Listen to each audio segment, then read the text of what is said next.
अस्सलाम वालेकुम। अॼु असीं ॻाल्हाईंदासीं एंटी स्ट्रेस वाइटामिन जे बारे में। अशाना छा मुराद आहे? अहिड़ी वाइटामिन्स जेके तव्हांखे परेशानी, एंज़ाइटी ऐं डिप्रेशन सां विढ़ण में मददगार साबित थियनि। इहे कहिड़ियूं वाइटामिन्स हूंदियूं आहिनि? हिन में वाइटामिन बी कॉम्प्लेक्स अची वई, जंहिंमें B1, B6, B12, vitamin C ऐं वाइटामिन डी।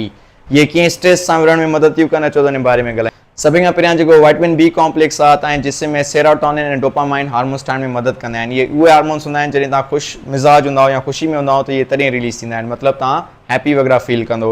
ऐं जेके विटामिन सी आहे उहो तव्हांजे कार्टिसोल हार्मोन्स, जेको परेशानी वारो हार्मोन या स्ट्रेस हार्मोन जंहिंखे चवंदा आहियूं, जॾहिं तव्हां परेशान वग़ैरह हूंदा त हिन हार्मोन्स जी प्रोडक्शन ऐं लेवल्स वधी वेंदियूं आहिनि।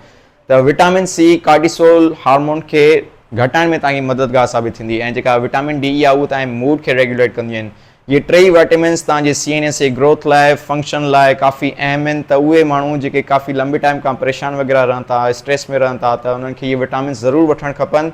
ऐं इहे विटामिन्स तव्हांखे साई सब्जियुनि ऐं फ्रूट्स में भरपूर मिलंदियूं। तंहिं करे अगरि इहा वीडियो तव्हांखे पसंदि आई हुजे त हिनखे लाइक शेयर ज़रूरु कजो, ताकी इहा आगाही सभिनी ताईं वञी सघे। So thank U.